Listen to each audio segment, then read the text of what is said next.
The clock is dead. After nearly a decade of frantic countdowns, Major League Baseball has officially killed the timer for the Home Run Derby. To understand why, we have to look back at how the event actually started. Before any timers existed, batters were given a set number of outs, swings that simply didn't result in a home run. You could take as many pitches as you wanted, but patient hitters realized they could stand at the plate and watch 50 pitches go by, waiting for the perfect one. Back in 2008, Josh Hamilton hit 28 home runs in a single round at Yankee Stadium. That legendary performance took nearly 20 minutes of uninterrupted television time to broadcast. The rules made perfect sense for the sport, but they were disastrous for television. Viewers tuned out during the dead air, forcing the league to find a way to speed things up. In 2015, they introduced a strict 3-minute countdown clock per round. The goal was to force urgency. But the strict time limit created a new set of problems, which the league tried to patch with increasingly complicated mechanics. Soon there were bonus timers, unclocked grace periods, 40 pitch caps, and a special magenta baseball just to keep track of it all. The physical toll on the athletes became severe.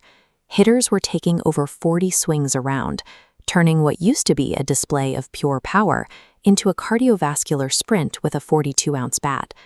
Players began altering their lower half mechanics just to keep up the pace, and the broadcast suffered right alongside the players.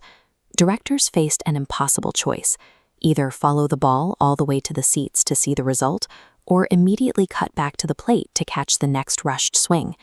By prioritizing sheer speed over the actual flight of the ball, the format exhausted the athletes and made the event incredibly difficult to watch.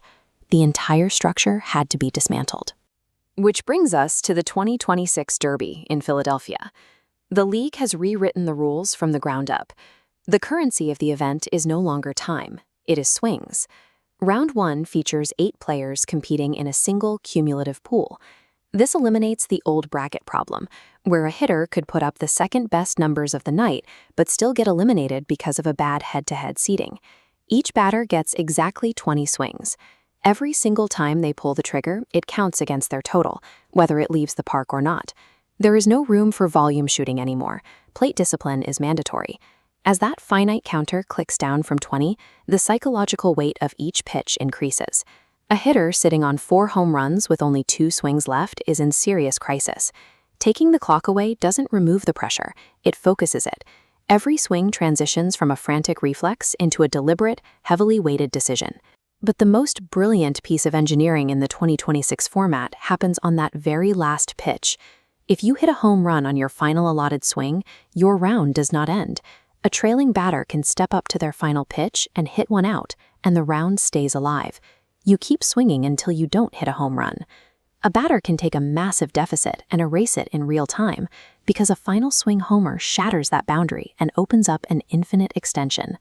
Without a ticking clock forcing a cutaway, the broadcast finally has room to breathe. The camera can lock onto the ball and track its entire arc against the sky, completely free of the chaotic split screens of the past. A hitter who finds their rhythm in that extension holds the entire stadium and the audience at home in absolute suspension for as long as their streak stays alive. This single adjustment solves the television problem. It forces the broadcast to submit to the natural pacing of the sport, allowing an extraordinary athletic feat to dictate the schedule. The top 4 hitters from that opening pool advance to the semifinals, seeded 1 through 4. From here on, it's head-to-head. The limit drops to 15 swings per batter. No gimmicks. If there's a tie in the first round, the solution is immediate. The batter who hit the single longest home run advances. The ruler makes the decision. If there's a tie in the semifinals or finals, it goes to 3 swing-offs. Each player gets 3 swings. If they tie again, they take 3 more.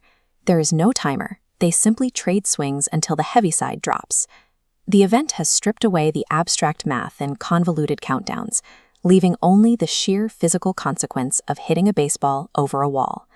This streamlined rule set arrives alongside a major business shift. For the first time, the Derby will stream exclusively on Netflix, a platform that required a premium visual experience without the chaotic graphics of the clock era.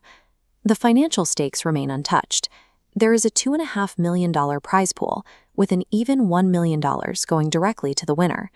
For 40 years, the Derby bounced between extremes. The outs era offered pure baseball, but caused grueling, unwatchable delays. The clock era eluded television speed, but broke the player's mechanics and ruined the viewing experience. The 2026 format gives the athletes a finite canvas and demands deliberate execution. And if they happen to hit a home run on their very last try, it simply asks them to keep going.